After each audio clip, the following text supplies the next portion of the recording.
Sudah hampir setahun saya sudah menerbangkan drone DJI Mavic Air 2 dan kurang lebih sudah ada beberapa hal yang dapat saya pelajari selama saya menerbangkan DJI Mavic Air 2 ini. Dan di video kali ini saya akan share 6 tips bagi kalian yang baru mulai belajar menerbangkan drone.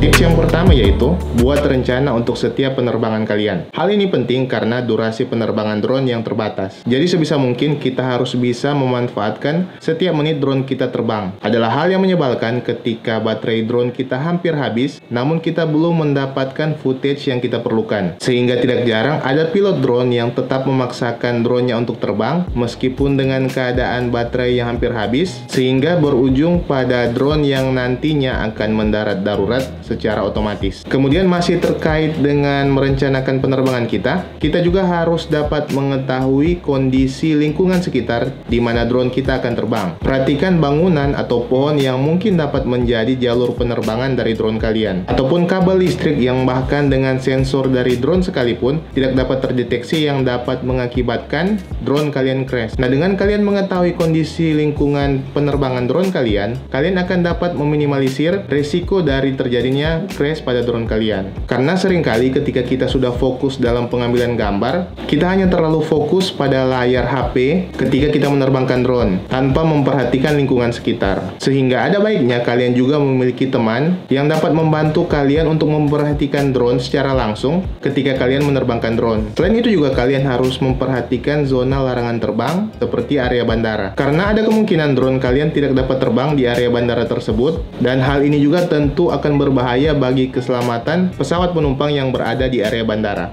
Untuk memastikannya, kalian dapat membuka aplikasi DJI Fly App untuk dapat mengetahui area mana saja yang dilarang untuk menerbangkan drone dan area mana saja yang kalian dapat dengan bebas menerbangkan drone kalian.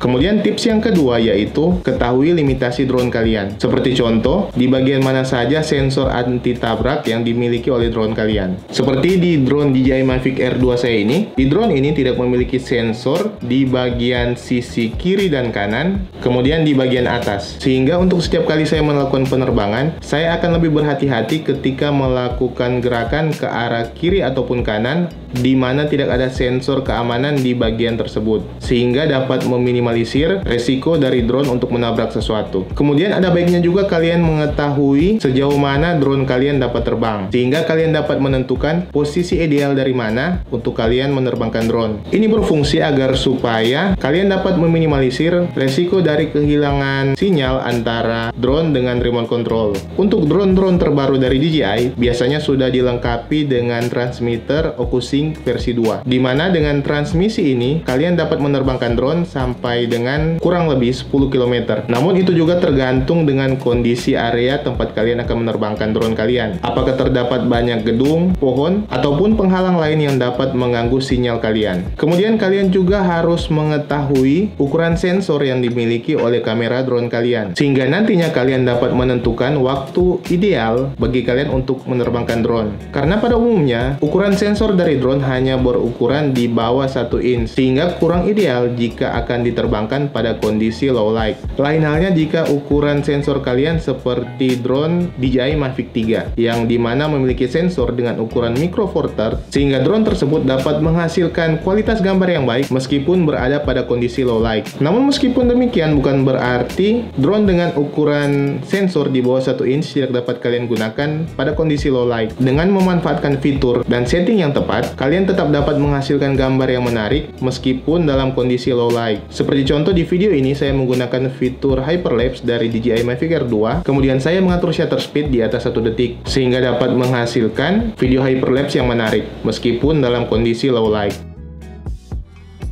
Kemudian tips yang ketiga yaitu pahami dasar fotografi dan videografi. Hal ini penting karena pada dasarnya drone merupakan sebuah kamera dengan kelebihan yang dapat terbang di udara. Dan produk akhir dari sebuah drone adalah foto atau video, kecuali drone untuk kepentingan khusus, seperti drone untuk agrikultur, search and rescue, dan lain sebagainya. Namun pada umumnya, para konsumer umum menggunakan drone untuk kebutuhan foto ataupun video, sehingga kemampuan dasar dalam hal fotografi maupun videografi akan sangat membantu kalian dalam hal menghasilkan foto dan video yang berkualitas.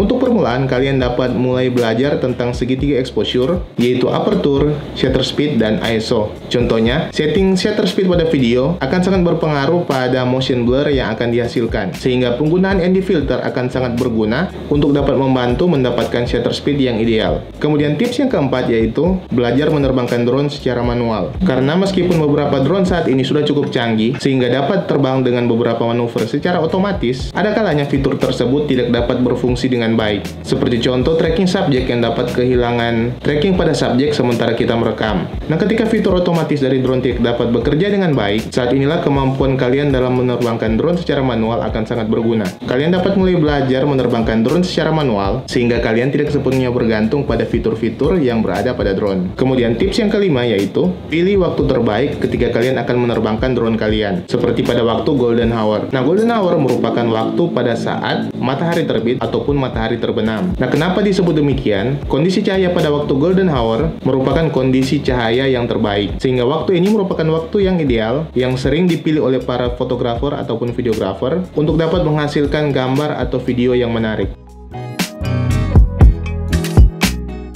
Kemudian tips yang terakhir yaitu belajar tentang teknik editing. Kalian dapat mulai dengan belajar menggabungkan beberapa video yang telah kalian rekam menggunakan drone kalian di software editing, ataupun kalian dapat mulai belajar cara menghasilkan video slow motion yang baik. Kemudian kalian juga dapat mulai belajar tentang color grading. Nah, skill editing ini penting karena skill ini akan membuat kalian dapat memanfaatkan kemampuan maksimal dari drone kalian. Seperti contoh untuk Mavic Air 2 yang saya miliki ini mampu merekam pada resolusi video sampai dengan 4K pada 60 fps, sehingga sangat cocok untuk keperluan slow motion. Kemudian ada juga fitur pada drone DJI yang mampu merekam pada D-Log dan D-Cine Light. Nah, ketika kita merekam gambar dengan mode ini, gambar akan terlihat kurang berwarna dan tidak menarik. Namun ketika kita merekam menggunakan mode ini, dynamic range yang akan dihasilkan oleh video dari drone kita akan menjadi lebih baik dibandingkan ketika kita tidak menggunakan fitur ini. Nah, ketika kalian sudah bisa melakukan color grading, maka hasil dari video dengan menggunakan mode log profile akan terlihat lebih menarik dan terlihat lebih profesional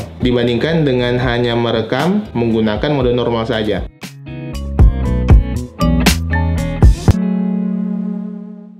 Nah, mungkin itu saja untuk video saya kali ini. Semoga video dari saya ini bermanfaat dan sampai jumpa di video selanjutnya. Bye.